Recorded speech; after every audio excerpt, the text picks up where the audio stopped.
Hello, hello. Whoop, whoop. Thank you so much for coming. We're going to have a little chat about the political utility of games. I'm Mais Robinson. I use they, them pronouns, and I'm going to facilitate our chat today. We're going to have a little intro from the speakers, a little think about what political utility means in a games context, but I'll just run you through who we have. So we have Matteo Menapace, he, him. Menapace. Yeah. Menapace. Sorry about that. Games designer and facilitator. We have Avery Delaney, they, them, who is a multifaceted and all-round legend. Um, we have Holly Nielsen, she, her, historian, writer, narrative designer. We have Hwa Young Jung, socially engaged artist, and Andrew Sheerin, he, him, radical games designer. Great. So I think, first we'll just go round and you can tell us a little bit more about your work and also what springs to mind first when we say political utility in a games context. So what does it mean? Is it desirable? Is it possible? Would you like to go first? No. Okay. Who would like to go first? Facilitating 2 hours of workshop. Okay, fair enough. Would you like to I'll go go first? first. I don't mind. Hello. Can everyone hear me okay? Okay. I'm Avery. They, them pronouns. I'm a PhD student in the Department of Anthropology at Goldsmiths University, and my thesis looks at single-player science fiction video games, specifically from like an anthropological context. And I look at games like Detroit Become Human, Mass Effect, Fallout 4, anything that kind of has characters or narratives about artificial intelligence. And then I look at what those games are saying about what it means to be human. And in anthropology, we do a period of fieldwork. So for my fieldwork, I did that with video game developers and players to look at how games co-create ideas and stories and worlds. And then outside of that, I am a member of the Beyond Gender Collective, which is a feminist and queer science fiction group. What else do I do? I'm a podcaster at Law Party Media, if you want to look at that. I specifically do stuff about video game law, Lore, not Law. And I also, outside of all of that, have a normal day job where I work in county lines work. Just throw that in. Hi, I'm Holly. I'm a former journalist and arts critic specializing in games and a current historian, writer, narrative designer. I'm currently doing my PhD at Royal Holloway. I'm in history, but I'm also a little bit in geography. Just, mix it up a bit. And I look at, my title is British Board Games and the Ludic Imagination circa 1860 to 1960. So I'm interested in the play lives of people within that period. Particularly, one of my big things is reciting the working class home during that period, particularly the turn of the century, as a playful site. And yeah, I think that's everything about. Oh, recently I've written about a chapter on how random chance games have been used to explore the gendered experience through different political board games throughout the 20th century. So suffragette games, board games produced about coeducation, board game made by Stella Dadsey, who was one of the kind of main, in the 1970s, black women's activists in Britain. And yeah, so a lot of politics and games. Hi, my name is Hwa Young. I'm a socially engaged artist, as my role was announced. I use board games as a format to explore lived experiences of the co-creators that I work with, about their lived experience.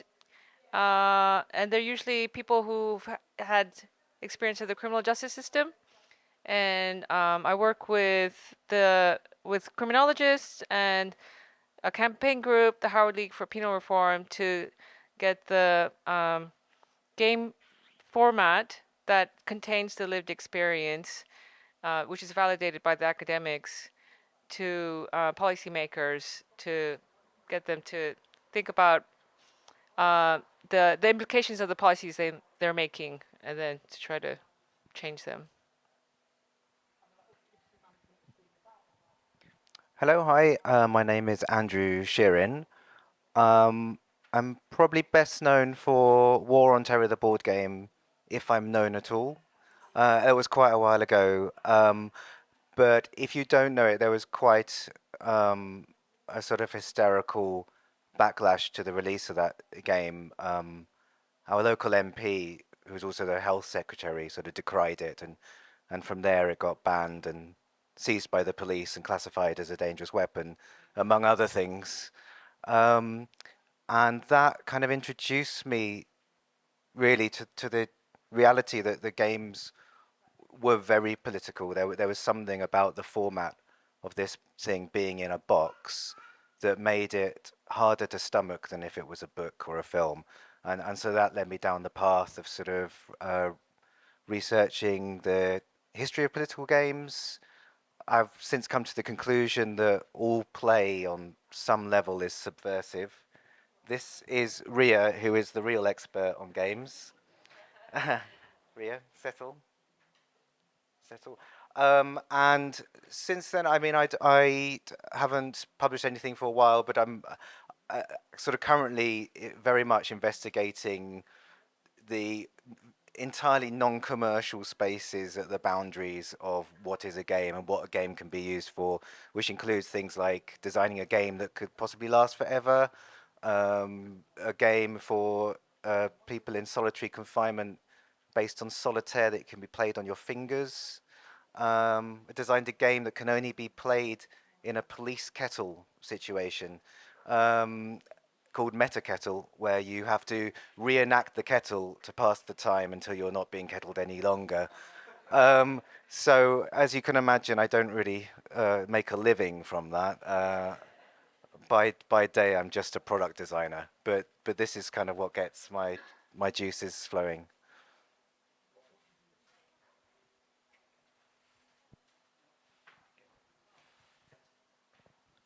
Hi everyone, I'm Matteo and the co-designer of this game called Daybreak that some of you have played before, as in this morning, and lost. Can I say that? Yeah. So what happened? Well, maybe I tell you a bit about the game and then what happened in the last game we played before. So Daybreak is a cooperative game about um, stopping climate change, in the sense that it's a game where people work together as world powers and they have to reduce emissions at a global level so that you get to a point where the emissions that humanity is generating are less than what the planet can absorb. And at the same time, there are lots of crises, lots of shocks in the system that are happening, that are having an impact on both the planet and communities, especially. And if you don't build resilience, if you don't build measures to help societies, to help ecosystems, to help infrastructure, you're going to get overwhelmed by crisis. So it's a balancing act between trying to reduce emissions as well as creating resilience across society and transforming society at the same time. So it's a game that I've been working on for about 3 years with Matt Leacock, who is the designer of Pandemic. Has anyone played Pandemic here? Hands up. Cool. About half of you. Great. Yeah, so if you play Pandemic, Daybreak is a little bit more complex, and it's about climate change, not about pandemics. And I guess that's obvious. Yeah, so, but it has a similar cooperative goal, and that is both very interesting for players, as well as perhaps a bit utopian. But it's based on real world data. So the emissions, the policies that you can play throughout the game are all realistic, are all based on actually 2019 emissions. And so it has a foundation of reality. But then on top of that foundation, we've built a layer of international cooperation that feels a bit utopian at this point. And but at the same time, it's a challenge that creates a space for people to imagine what would happen if we had international cooperation, if we had governments or coalitions that that are interested in taking the climate crisis seriously. They're also interested in transforming society because it's a good thing to do, but also because it's about meeting the scale and the urgency of the crisis. So just to wrap up, we played half an hour ago. The game ended in Europe descending into ecofascism, which is one possibility. So people lost because of ecofascism, but the game is also very possible to win. So I would encourage you to play it. There's going to be a table upstairs, I think on the 3rd floor, where you can play it. And yeah, I'll stop there. Thank you. Just wary of this. Yeah. Perfect. So it's making me think that we're in this radical space today where it feels like there's lots of solidarity. We all have a similar interest maybe in politics and games, or maybe half of that, and we're interested in the other part of it. But I just want to think a little bit about players who don't exist in those spaces, and what are the struggles and successes of taking these radically political ideas outside of these spaces. How can games facilitate this? What people have already mentioned that I think is relevant is comedy, lived experience, current events, crises, and real data. But I was wondering if there was anything else that people would like to add or talk to. Who would like to go first? Yeah? Hwa Young? So I think the making the game is the first part, and then the second part is playing it, because it won't exist if it's just on a shelf. And so I worked on a game with men on probation about what it's like to be on probation. And we spent so much effort into getting people who are involved in probation services to play the game. And I'd say making the game took 7 months, but then we spent a year and a half taking it on tour. And like there was so much effort into not only getting into design space, game space, art spaces, but we took it to the Ministry of Justice, to the prison and probation ombudsman, like third sector charity workers, ones who are not interested in games or art or creativity. And it took such effort to bring them together, because there was no initial buy-in. And that was like for the people on the project, that was one of the more like useful games, even if it was only it only happened 4 or 5 times, rather out of like the 200 times I've played the game. And because of that difficulty, did the game or the way it was played change out of necessity as you were touring it, or did it remain the same and the way that you were engaging with people maybe changed? I'd say it needed like a lot of facilitation. So when we took it to the probation policy team at the Ministry of Justice, for example, we had like the 3 criminologists who walked the players through the gameplay, so that as you were doing it, they would say, okay, and this point is when the men said such and such, and it's backed by this data, or so like every gameplay was explained to validate like why we're using a game to talk about scoping policy or changing it. So half of it was validating the experience, and through reassuring the people, the policymakers, that it's not just a game, it's not just a pastime, and that this is like that it has these methods have a lot of foundational critique and academic study around it, and putting them at ease that it's okay to play a game while they're during working hours.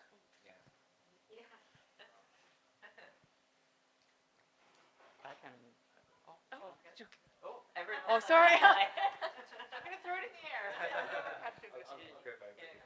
air. Yeah, it's just made me think of being hit in the head with a speaker cable. I think like part of the problem of producing anything for a political audience is that you have to tread quite a fine line between preaching to the converted and not getting your message across. And I think we've all come across well-meaning but poorly executed political games, which should just feel very preachy, sometimes a bit patronizing. And then there are games which just don't hit because they're not clear enough. And the problem with games in particular is that once you hand them over to players, they change. They become the property of the players. Ria? And yeah, that's mainly what I want to say. It's almost an intractable problem, and I find that most of my stuff is left on the cutting room floor because I find it very difficult to thread that needle of like too preachy, not clear enough, and all the rest of it. Oh yes, just one other thing before I hand over. Sometimes like an idea in itself can be playful, and I think it's quite a valuable thing to note that you don't have to play a game to sort of be part of the magic circle of the idea that a game denotes. So Train by Brenda Romeo is sort of an idea in a game which I don't believe you have to play to get the full power and value of it. It obviously helps if you can play it, but ideas can be playful and like the game virus can be spread through other means than just playing the game. And I'll get my dog under control now. Do you want to go first? If that's all right. Yeah, that brings up something that comes up a lot in my research and looking at historical play and historical games, is that the games that existed and the play that happened with them are two very different things, and they're related, but they're different. And I find it interesting with some of the political games and how they end up in archives and why they're there is kind of very unpredictable, because there's one game which is a suffragette game called something like Suffragettes In and Out of Jail, and it was published by the Morning Leader, which was a paper at the time, and it's now in the Museum of London. And the reason it is there, which is great because you often don't get to know the stories of the people who actually donated these things, is that it was bought by a woman during the time, and she felt she didn't have the resources or the capacity to be part of the movement, but she thought it was significant, and so she bought this paper and she kept this game and passed it to her children as a kind of site of remembrance, as a token, as a kind of a site of protest, even though they never say if they played the game. I don't think they did play the game, but in and of itself, the symbolism that it made, it was a metaphor and it was a part of her life. And so, yeah, when you're saying there that kind of things outside of the actual play that's happening is that there's quite a lot where it's like they don't have to play the game for it to become something political within their lives. Yeah, so for me, like this question about especially communities or people who aren't like politically engaged, I think like firstly they are politically engaged, they're just politically engaged in a different way that isn't recognized. And something for me that's really important is like, I think because of the context I've grown up in, like I'm from Brixton, I'm from South London, I've lived here my whole life. I go to a university that's in Southeast London, and was part of all of these really important discussions about saying like, you are in a like poorer area, you're an elite institution that is not engaging with the local community. That is a massive problem.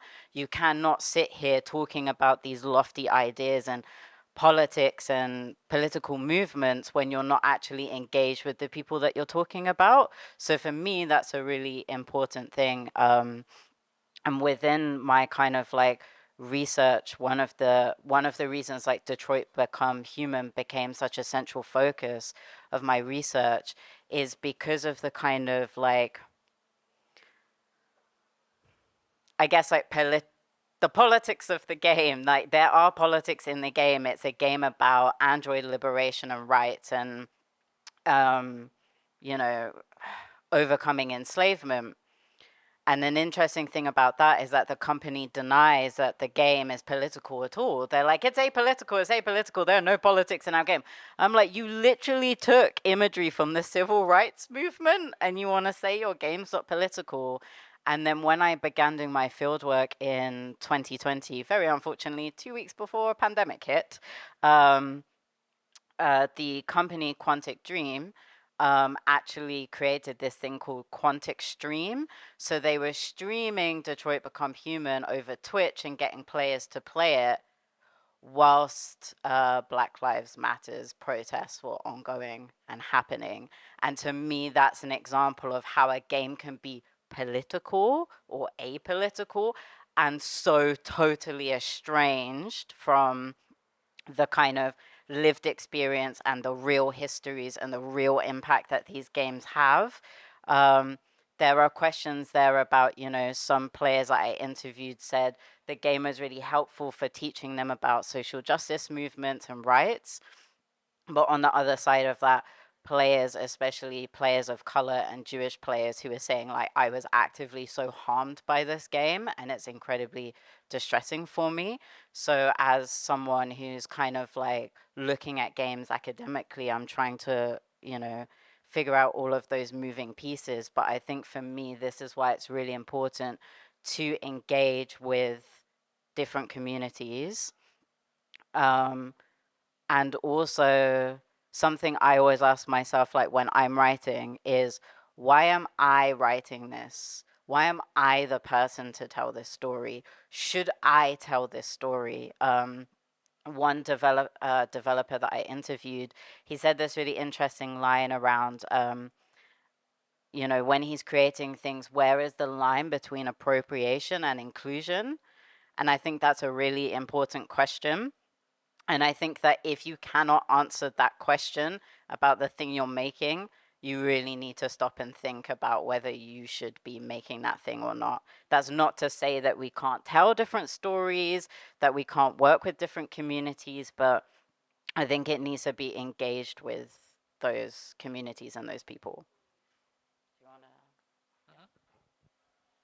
to? Yeah, I think this goes back to the fundamental point around agency and how when you play a game, you are becoming an agent of change within the world that the game gives you to play within.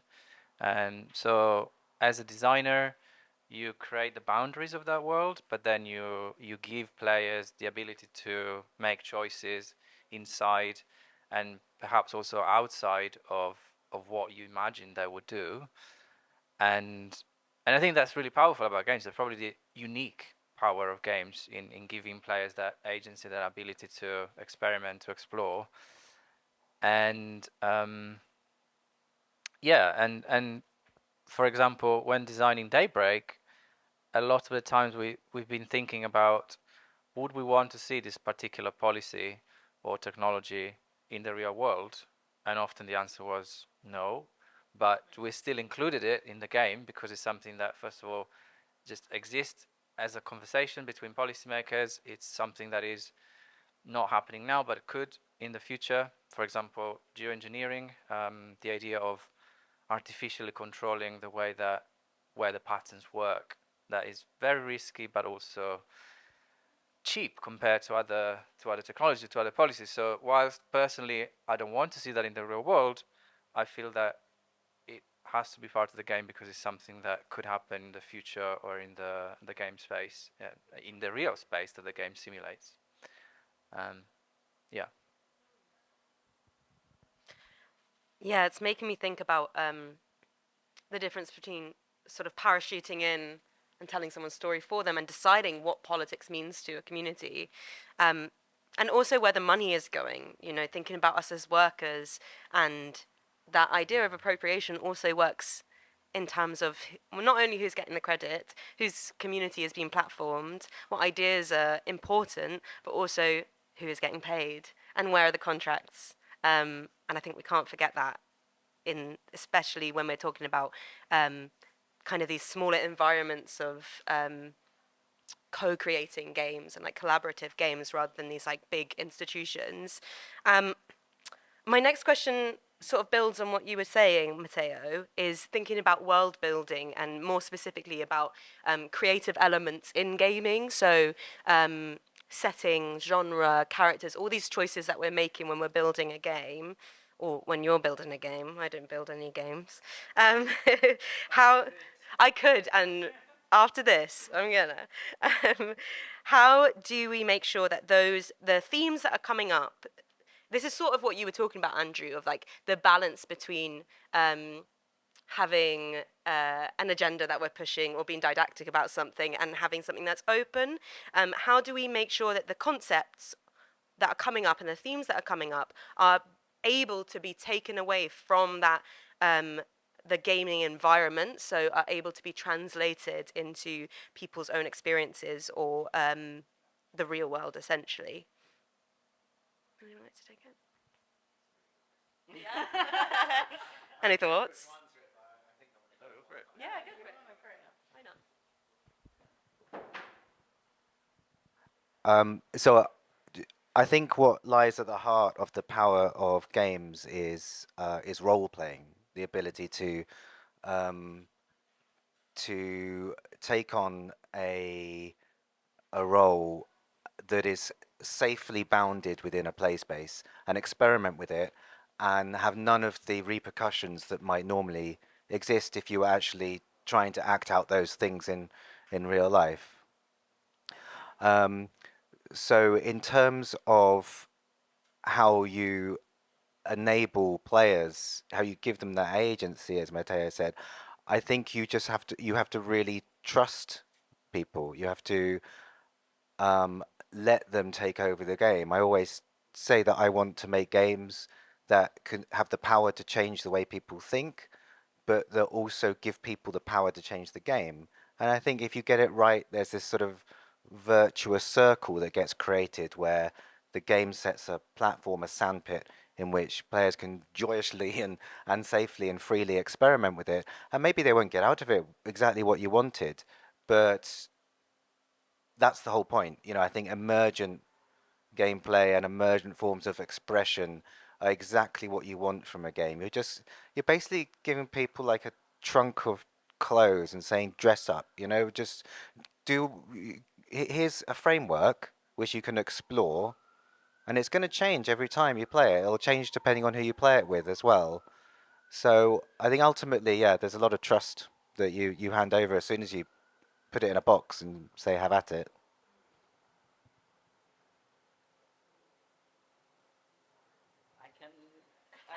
I can come up with something. Yeah, I was thinking about this as well because, so in addition to the long list of everything else I told you that I do, I also write fiction and I'm writing a game. Just, I have too much. And one of the things that was really interesting in that, like one of the founding questions is, why are you making a game? Why is this a game and not like text fiction? Because that kind of influences, I think, the way that you're telling the story, and also, as you said, like the agency you're giving to players. Like you're inviting them to play in a world, so you have to let them have the space to play in that world. And that can be quite tricky if there are certain things where it's like you're telling a story and you would like people to maybe take away a certain message, but you have to make peace with the fact that maybe they will take a different message away. And then some of the things, the examples I have been thinking about was like, if you think about something like Mass Effect, whenever you make a choice, you're making a paragon or a renegade choice. So the game is actively trying to communicate to you. You are like, you're an angel, you're doing great. Or hey, you just condoned genocide. Maybe you want to think about that. But some people will take certain things away from that. And I think when we had our discussion previously, I said, you know, with a game like Papers, Please, which is like inherently political, you would think people might take away from that, hey, borders are terrible and bad and super harmful. There might be that one person who played that game and they're like, I really want to be a border control person. You don't know that they're not going to take that message away. And that is quite scary because you're relinquishing control of the world that you made. So I think now that I'm kind of experimenting with writing a game where it's like I have a particular kind of political message I want to give people, about human non-human relations, but also it's a game and people need to be allowed to make decisions that I personally don't agree with. Um, that's difficult. And I don't think there is an answer to what we do other than like it's scary, yeah. Yeah, I'm wondering then, is there use in taking that play or gaming mindset, that idea of like role playing or using creativity to solve problems or even just inhabit new realities? Is there a use in taking that into other spaces or industries or environments? And what are, where could that fall down, or where could you see that going? Yeah.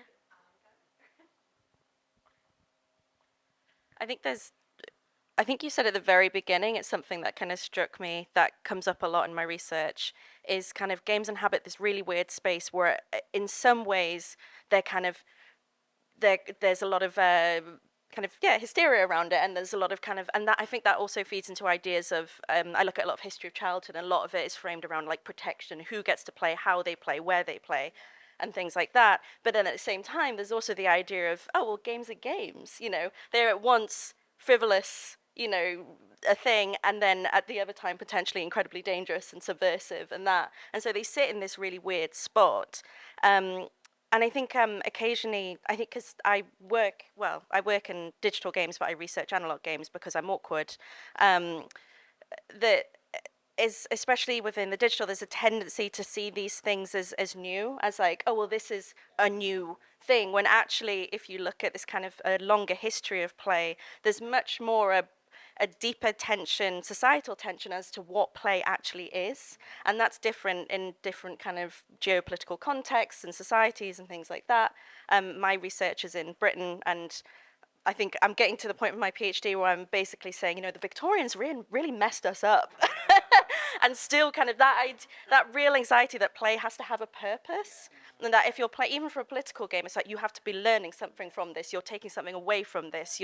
And this idea that play has to have something, and because it has something, therefore people get very anxious about it, because it's like, well, what is that something that you're taking? And I think that's a lot of tension you see between policymakers and designers and people who play games and people who are anxious about who plays games and all of that.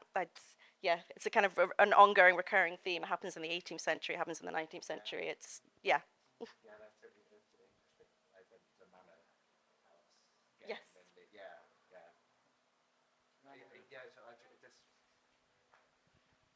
So I just find myself wanting to add to that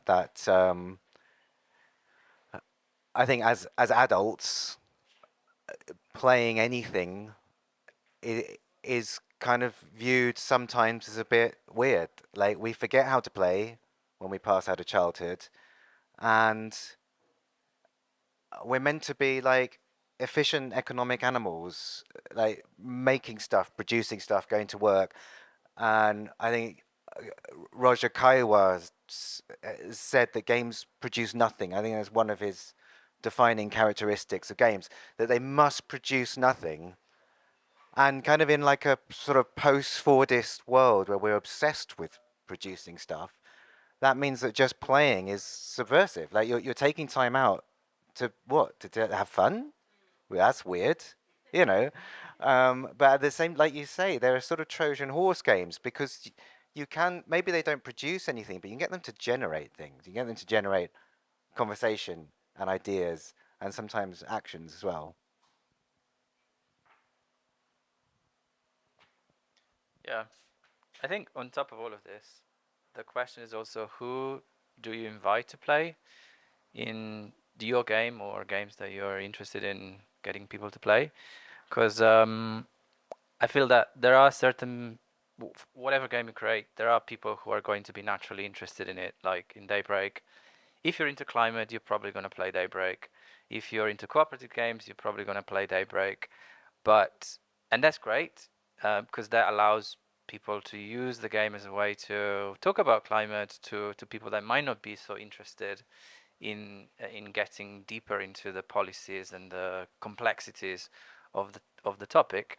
But at the same time, there might be people who are not into climate or into cooperative games that would be that I would be interested in reaching, and I think that requires an active effort, or people that might not be able to play Daybreak just because they can't buy it, or because it's not available in their language, or because it's just too difficult to ship wherever they live.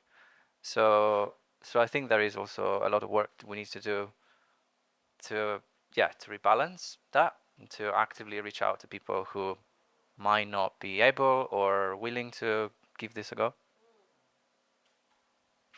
How much are you involved in advising on marketing strategies based on what you know about the game and where it could go and what people might be interested? Yeah, we're quite lucky. We've been working with CMYK, who's the publisher of Daybreak and developer, from very early on. So we have this mutual collaboration that requires a lot of trust, and also, Matt and I, the co-designers, we have quite a bit of say in that. And at the same time, Alex and Justin, the developers, get quite a bit of say in the design. So there is, going back to the trust thing, where you need to trust other people to come into that process and to help you, and at the same time you're trusted to inform some of the decisions that might be their remit. So, but that is not the case in general. I think that is quite a lucky a lucky setup. I'm just going to bring it back a little bit to something that Andrew said about productivity, because my next question was going to be on so dismantling oppressive structures within the game, but I was mainly thinking about like antagonists or enemies or punitive ideas of justice, but productivity is definitely in there as well. Like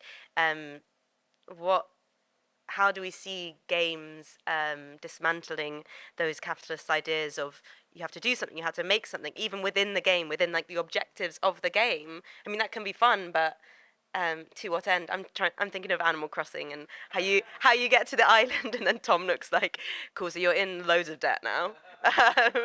You have to get loads of like apples.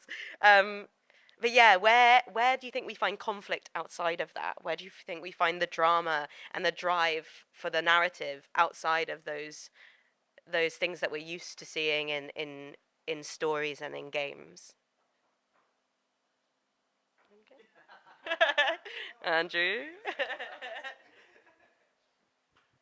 Sorry. Well, I would say that's like the perfect jumping off spot for any radical game design session. Like if you want to sit down and come up with a really interesting political game, take the norms and the norms that are so natural and assumed that we don't even question them, like Eurogames fixation with like gradually producing stuff. The movement to sort of include all players at all times for all stages of the game mean that we're drip fed these moments of satisfaction where it's like, oh, I did something, I made something. But what does that mean? What is that reflecting a desire for? Can you do the opposite of that in a game? Can you have people breaking that and threaten the game without it falling apart? So after War and Terror, we designed a game called Crunch based on the financial crisis. And the mechanic engine that ran it was basically fractional reserve banking. It is not as dull as it sounds because you were allowed to cheat in the game. So as long as you weren't caught, you could cheat and you could siphon off money for your eventual retirement. Now, if no one cheats in the game, then potentially the churn in the game means it lasts forever. But because people cheat, the game always breaks. It was designed to break. Like the literal capitalist structure of the game in the game was designed to break through human behavior. And I think those for me are like it's like catnip for me. If I see something that just like your question asked, what is this telling us about our desire to do X, Y, Z, then I think that's an excellent sort of subject for picking apart.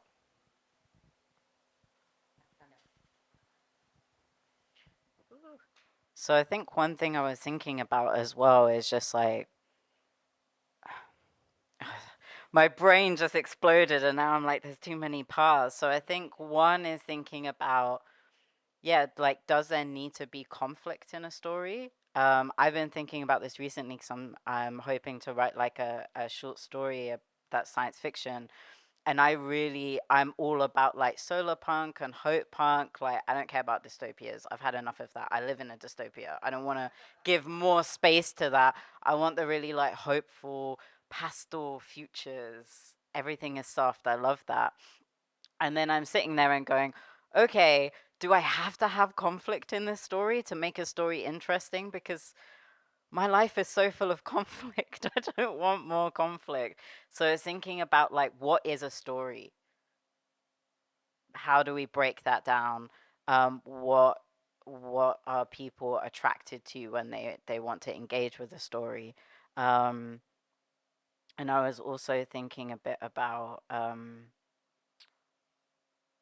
like also when we're thinking about political games, what is politics? I mean, I think that's a really good place to start from because I remember like a really long time ago, well, really long time, like 8 years is quite a long time, isn't it? When I was younger, and I used to be very anti, like, I am not political. I was very much in that space. I am not political. I don't want me to always be political because I was so tired of it. And then over time, I became more comfortable with politics and the political nature of things. And I think often when we talk about politics, we might immediately think of like big political frameworks and capitalism and stuff like that. And I always start from the basis of just like, as a trans person who lives at this exact moment in time in this exact country, the fact that I exist is political.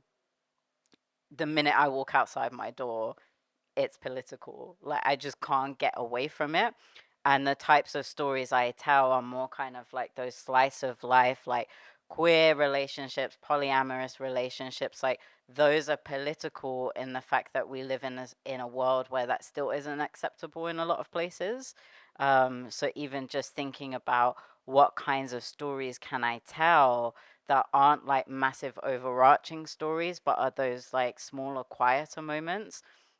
There was something that when I did politics, economics, and social change as a module I had to do, and the thing I ended up doing it about was about acts of resistance, but the everyday acts of resistance of like women who couldn't talk back to men, but when men weren't there, boy, were they talking about those men, and they were like smoking cigarettes out the back and stuff like that. Those are little everyday acts of resistance that bring, politics to life. So I think also just thinking about those little in between spaces, in between stories, and in between people that get kind of like covered by a blanket when we use these big terms.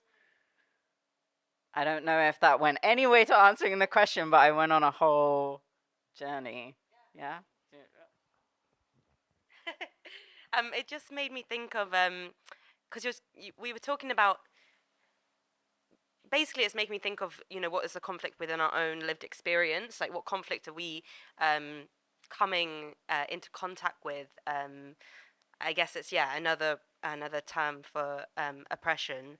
But I was thinking about Hwa Young, your work with kind of community based or created games, how you take I guess the conflict in people's lives and address it through the game, but how do we do that whilst still supporting the people outside of it, or I guess being trauma informed in a certain way?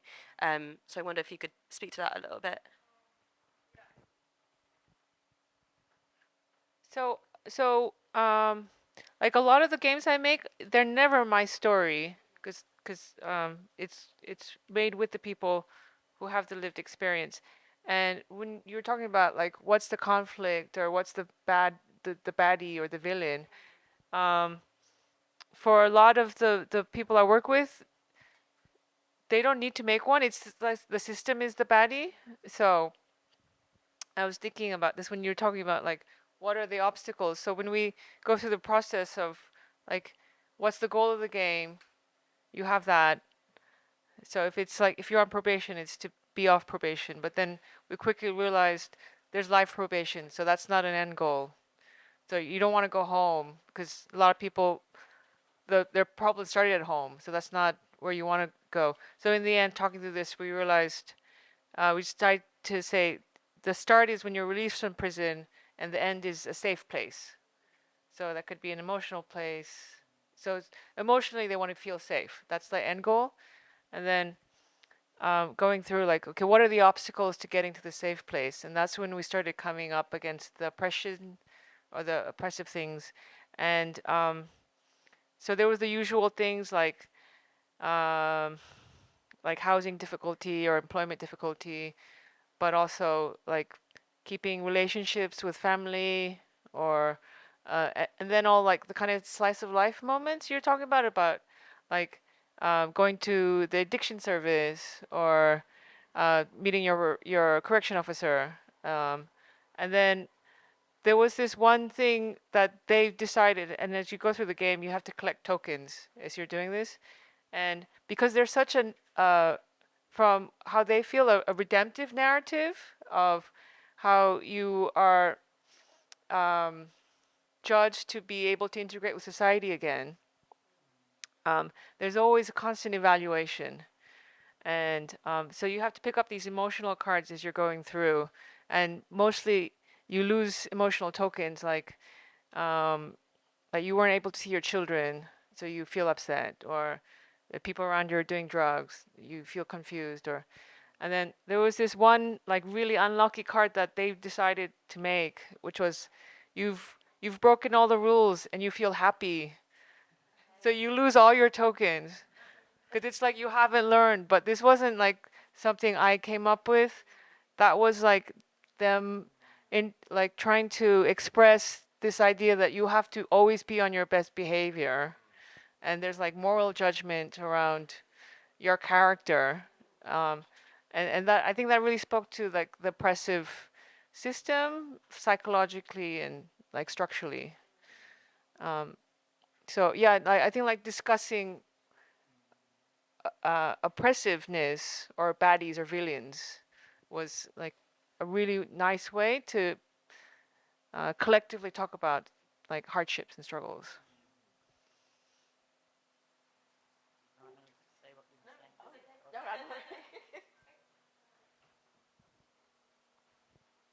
Perfect. So we're going to have a little Q&A, but we're going to do it slightly differently. So what we want to do is have people turn to other people in the audience, maybe in 2s, 3s, 4s, so people around you, and just have a little chat about, I guess, reflecting on what we've spoken about and coming up with a question together as a group. Just because we know that, or at least for me, sometimes asking a question in a Q&A feels really intimidating, or yeah, I can't put the words together quick enough. And we also would like to keep the I guess the vibe being, let's have these conversations, let's keep having these conversations. So we'll give you a couple minutes if you want to, yeah, make some friends, have a little chat. Well, brilliant. Thank you, everyone. Hope you had some good, fruitful, enlivening chats. Would anyone like to kick us off with a question that they came up with? Yeah.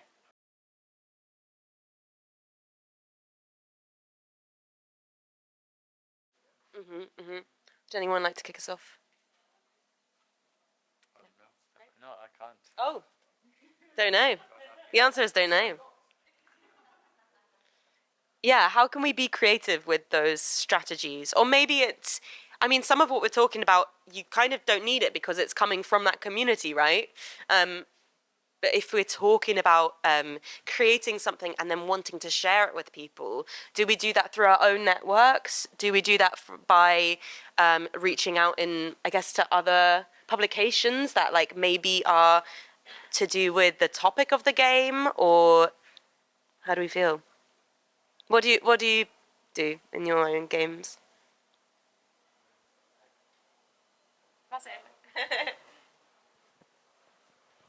I've got zero authority to speak about mass audience, and honestly, like it's because I can't break that I go niche. You know, I think I can't compete on this stage, but it's also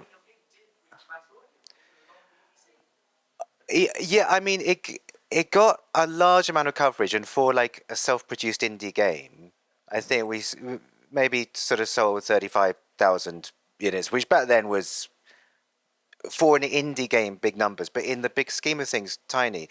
But even at that scale, I found that problems arose. You know, at some point, you're doing the sort of work to support it, which is required for producing anything. You know, we could have been making washing machine door handles. You know, like 50% of my time was just like admin, managing relationships with distributors, sellers, buyers, going to game conferences and, you know, bookings, because we're doing it all ourselves. So my question back to you is like, why reach a mass audience?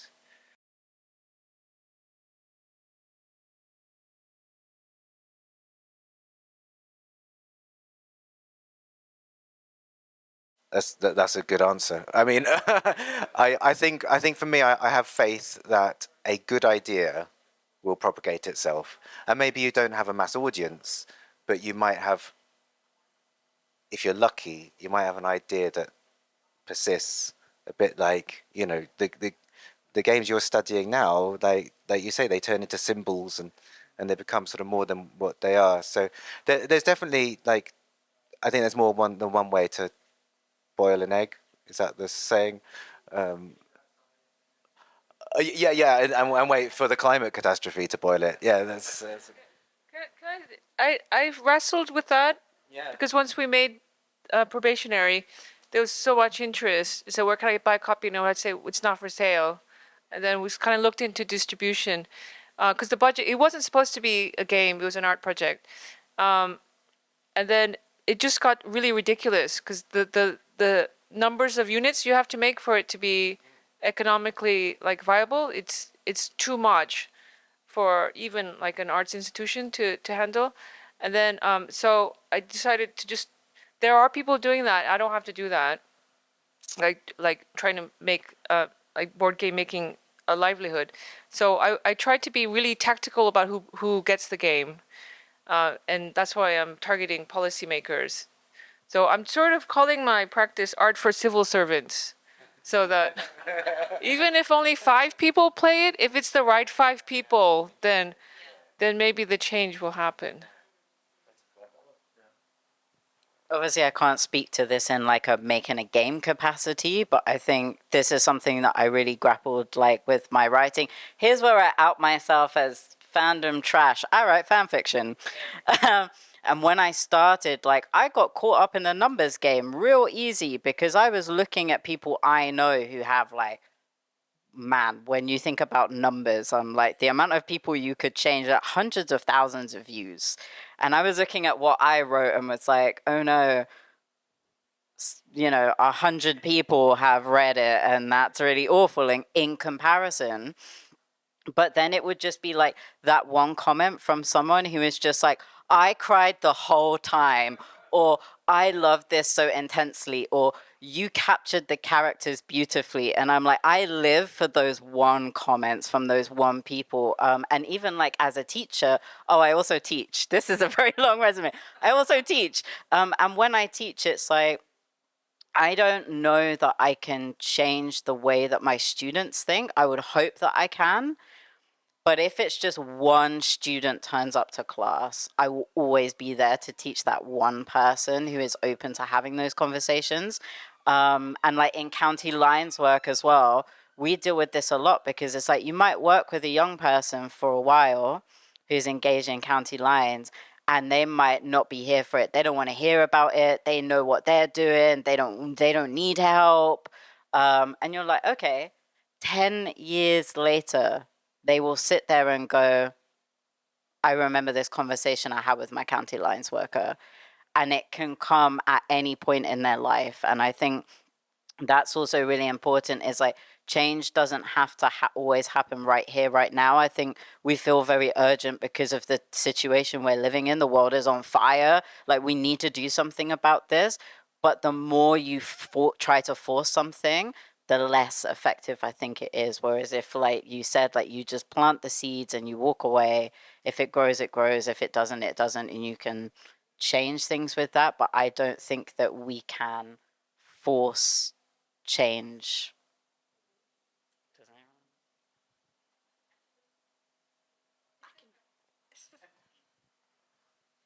So when you were talking about journalism, it's near and dear to my heart because I started in journalism like 10 years ago, and the journalism that I did 10 years ago now doesn't really exist. I don't think when people ask, oh, how do you get into it? I don't think I could tell them because those same systems no longer exist. But in terms of when I see games, and yes, there are kind of, every now and again, there's like a game, like a singular game that you go, oh, this has done something. However, I think kind of mass change, and at least historically, it comes with a kind of a swell of like a general culture that happens of lots of people doing these things and lots of people reaching lots of different communities because those are the communities that they are part of. And so it's kind of, not just seeing it as this game can potentially, do this thing and that's brilliant. Maybe it can, that would be, wonderful, but also it's part of something bigger and it's part of all these people doing these things and kind of seeing yourself as part of this collective rather than I got to get this thing out, I think can help, because historically that's often where you see these changes happen, is kind of from the ground up, and much more holistic and community based. Don't know if that's helpful, sorry. Yeah, I think it's interesting that we're talking about like not forcing things, but we can be strategic about it. So often it's about I mean, I don't know from a games perspective, right? But it's about understanding what we see as success being, because we can make a lot of change on a small level, or we can make a small bit of change on a big level, and a lot of that could be about work collaborating with other organizations essentially to push it forward together. I think that can be quite powerful. Was there another? Yeah.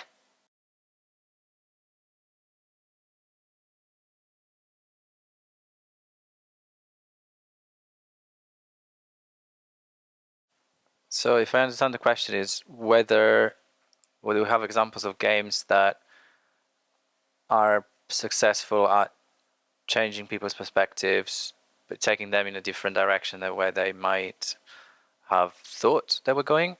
And I can't think of a specific example, but in terms of a general approach, I think games can be political, and they're always consciously or unconsciously political. They always have an ideological background, whether you want to be explicit about it or not. And at the same time, if you're too explicit or too overtly political, then it's likely you're going to alienate people who might come along for that journey with you. So it goes back to the idea of being open to what players want to do with it, trusting that some people will do what you hope them to do, some people will not, and that's okay. And perhaps the most successful games are those that actually give players that trust. Say, I don't want to see geoengineering in real world, for instance, but I'm giving you a lot of geoengineering cards to play out and see what you do with it. Going back to Daybreak.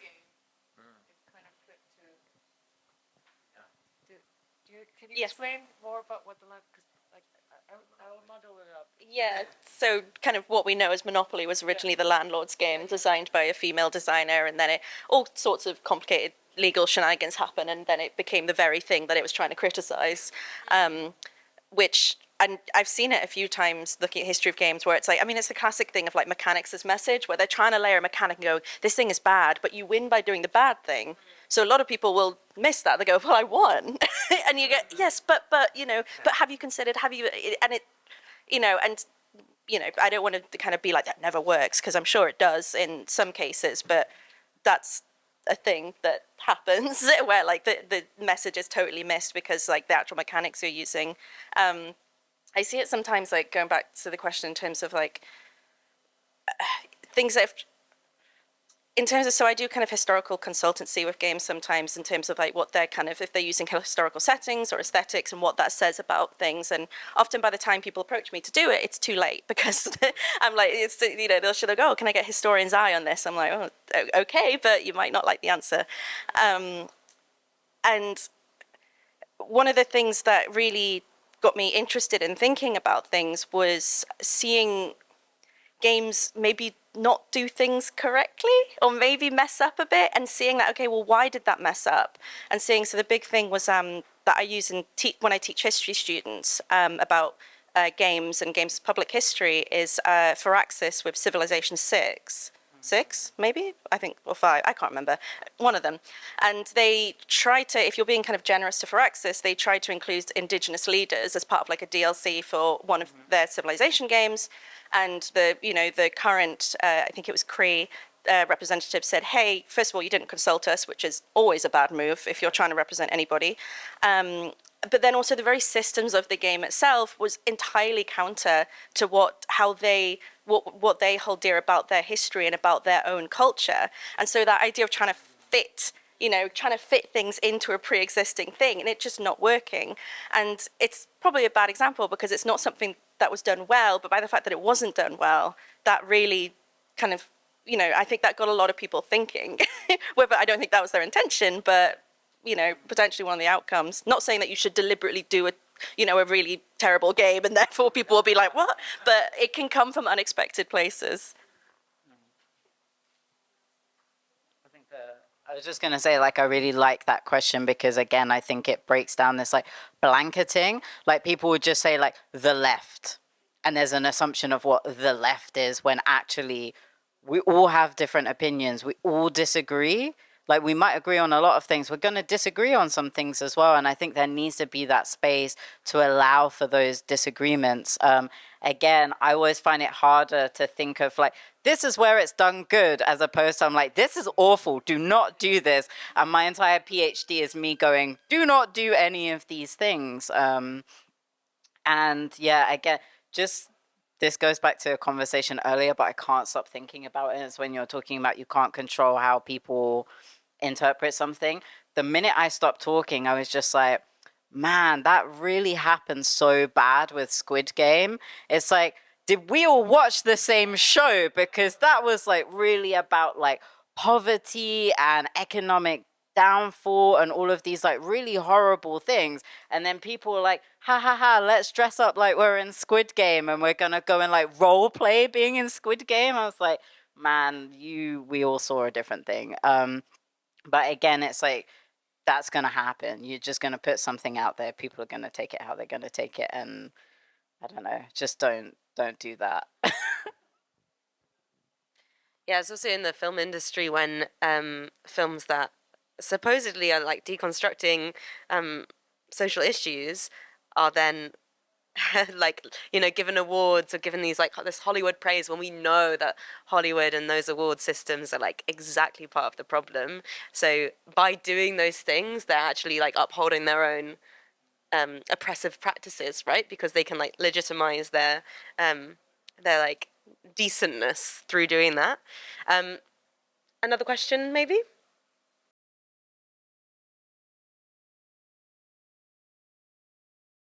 So there's a conference called, or a festival called Games for Change, and it's been running for years. And at Games for Change, the games that are trying to do some sort of social good, they tend to be games where you can quantify the impact. And there's a whole industry that is trying to explain and come up with metrics and so on.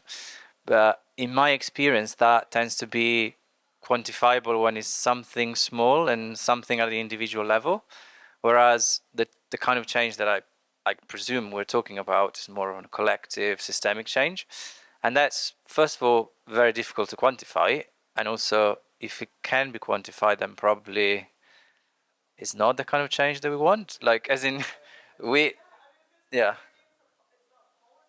yeah.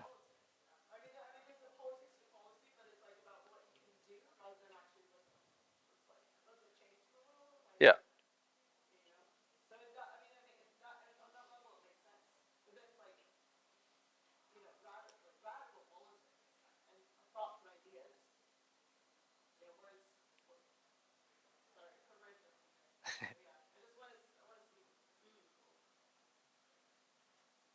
I mean, yeah, I think that's a really good point actually about quantifying what the success is.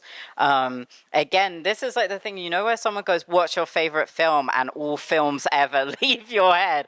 I'm experiencing that at the moment where I'm like, what games exist in the world that I have played that I know have had an impact? But I think something that I always think about with this is because I work obviously with like science fiction as well, and I look at that relationship between science fiction, video games, and like the real world.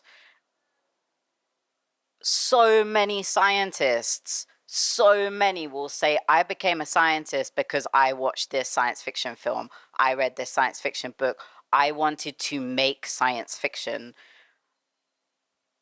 And I think when you talk to like video game developers as well, they will say like, oh yeah, there was this one game I played as a kid and it like blew my mind. And then I wanted to go on to make, I don't know, Horizon Zero Dawn or The Last of Us or whatever. All of those stories, there is politics in every single story. I think that's the point. And I don't think that we can anticipate the change that's going to have, the chain reaction that will cause. So I think, yeah, just thinking about how do we quantify political change because it's so diffuse and so difficult to capture. Someone might not go out like protesting and writing to MPs and all of these things that we often think of like that's political action, but they might have a conversation with their mum. They might plant a tree in their backyard. They might do these really tiny little adjustments and changes to their life, and suddenly that is enacting change in a very different capacity. And I think we need to allow space for all of those things. And I think that's also like a more accessible form of politics, especially something in terms of like thinking,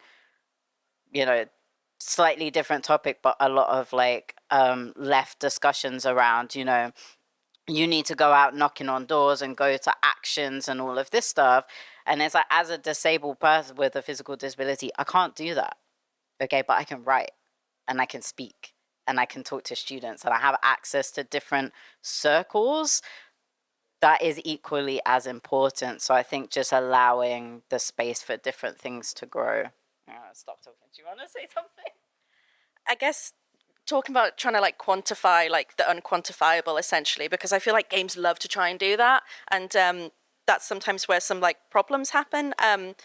But so like historically, one of the things I look at is games that spoke about British Empire, published in the 19th century, and they come from all different perspectives. There are games that are kind of someone came to me and they said, "Oh, we've got this like anti-imperial game," and I looked at it. I was like, "No, you do not. you have an anti-mercantilist, but you have a pro-spirit." So I mean, there's complicated things. So it's like, what do we mean by empire and stuff like that? But a thing that people often ask me is like, "Oh, well, did these games have like a big impact?" But the answer you have to give is a really annoying one. Was I don't know. Because that's the really frustrating thing, because they're part of this much bigger thing. And so really to like narrow it down to one game is so difficult. And when it does come to which games did make changes, it's often the changes we don't want to think about, where it's gambling. It's it's things like gambling, bingo. That's the word I'm thinking of, not bingling. Bingo, like in terms of like why is bingo allowed in this country when we have very strict gambling laws that were introduced in the 1950s? It's because of Billy Butlin and because of his influence in, it's a really interesting history. But that's often where we see these big changes happening in policy. It's where the money is, and where the money is in gambling, unfortunately. And so that's not a positive example necessarily, but if we're talking about games having impact, you also have to look at the other side of the impact they've had on the other way. You know, games and play aren't inherently good. You say play doesn't have to be a positive experience. And so if we're talking about these things that play and games have, they also have this other impact. And yeah, that's the example that comes to my head when I think about it.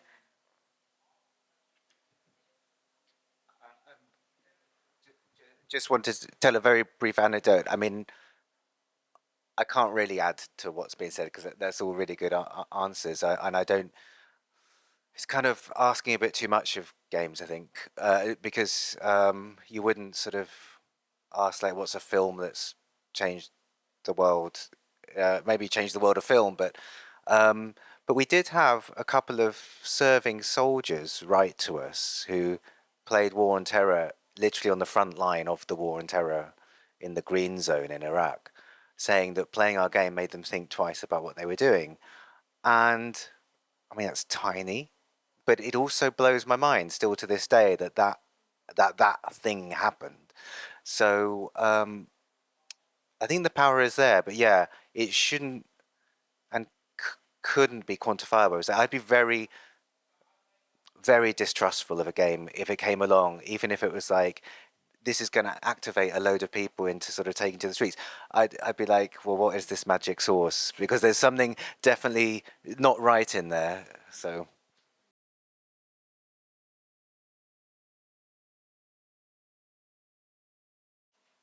Yeah, that sounds sick. Maybe we can gather some resources, and then after the session, if anyone thinks of any, games that have inspired them, we could put them somewhere.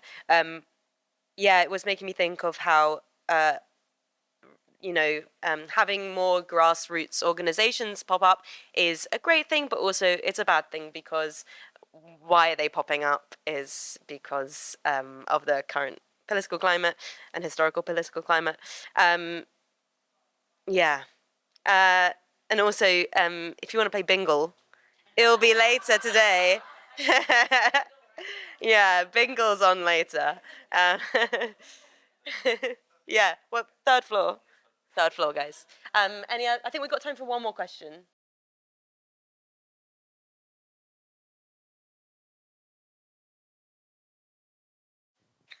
Considering my entire PhD is critiquing apoliticalness, I think a lot of people will say that they're apolitical, and I see it as the equivalence of like fence sitting, because they're scared. They're scared to go one way or the other because they see that as having some kind of negative impact that might come back on them. Like if they go too political, then people might be like really put off by how political they are, or preaching to the choir, or any of that stuff. There are obviously, depending on like where you live, there are very serious safety concerns about being too political, whatever that means. And on the other side of that, if you're saying like, oh, I'm not political like at all, then considering especially how prominent like social justice issues have become, it's like it's not cool to be non-political anymore. Like I think companies have recognized like there's some monetary value in being seen to be like political but not too political, so they'll be like, yeah, we're like apolitical. So they're kind of like trying to do both. I think that's why that's really happened. I think in terms of changing that, or what we can do ourselves, I think it's really like an individual question. Like for example, like I am comfortable talking about these issues and being actively political, but it's because I can be, and a lot of my friends can't. So I'm like, okay, I use the platforms that I have to try and have these conversations, and I'm happy to do that. But not everyone is going to be able to do those things. And I think, yeah, thinking about how we can be allies to one another, how we can form like communities, how we can continue having these conversations, I think is really important. But anyone wanna? Do you wanna? Yeah, don't look so scared. Well, I just want to add quickly because I find it really interesting the apolitical thing. So I remember one of the reasons I started my research was because I was kind of still doing journalism when that was like a big thing, and they were saying, no, we're apolitical, even though it's like very clearly a political game. And also, like, you know, you're sitting there being like, well, everything is political. But yeah, and I always think from an archive perspective, if I was in an archive and I came across a game and I came across something that game publisher said, where they said this game is apolitical, oh my God, what a dream to find in an archive, because you could not say something more political than that. And that is like, I mean, all games are a reflection of the people, of the systems, of all of that created them. But that statement in particular is so interesting. And so, and also interesting in the fact that I mean, maybe I'm wrong because, again, I look at very specific history. I look at Britain, so, you know, world history, there might be a better answer. But I find it interesting because there's something interesting about, there's always been arguments about what games and play should show, you know, people of varying times and all of that. But the idea that games themselves shouldn't be political wasn't really a thing. It's kind of more of a modern thing of kind of this thing of totally trying to disassociate. There was an idea of you could criticize what was in it. You say, oh, I don't want my kids playing this because of that, or particularly around like First and Second World War and things like that. But yeah, but that's a really interesting kind of product of our current kind of society and stuff. And I think you're totally right, where they want to make money. And they essentially want to make money and they don't want to anger anyone. And by doing that, they're making a huge political statement.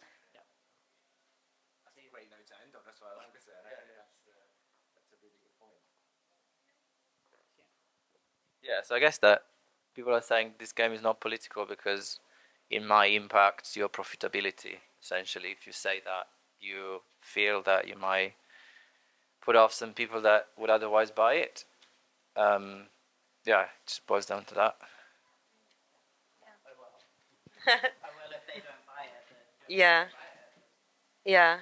It was also making me think of climate offsetting and like climate neutrality, carbon offsetting, sorry, about how you can, you know, these big conglomerates are now selling these games that most of us are interacting with, or like mass markets are interacting with, and in order to hide those like oppressive practices or how they're working within that capitalist environment, they have to offset it by kind of living in this weird like apolitical space where they're not doing anything bad, but they're also not doing anything good. But yeah, I think that's our time up. So I'd like to say a huge thank you to the panel and for everyone for their questions and engagement. If anyone has anything they'd like to plug, now's the time. Or we can, yeah? You said, like, are there any games? And I'm like, this is the last thing I do, I want to go down with this game. So one of my favorite games that I really recommend people play is called I Was a Teenage Exocolonist. Beautiful. Yes, it's so good. I love it so much. It's beautiful on so many levels. It's looking at so many different issues around like space colonization and human non-human relations and human-human relations and polyamory and just like friendships, and it's so good. It's got like a deck building part that's really easy to play because I was like, deck building, fuck no. But then I played it and it was really easy and really fun, really good character art, really soft futures. Great, play it. That's it. That's all I wanted to do. Does anyone else want to plug like themselves or their favorite games or favorite book? Otherwise, we can go out with my one recommendation. Let's do it. Yeah, I mean, yeah, you can find everyone online, and I'm sure we'll put it under the video if we put it out. But yeah, thanks so much. Have a lovely day. See you at Bingle.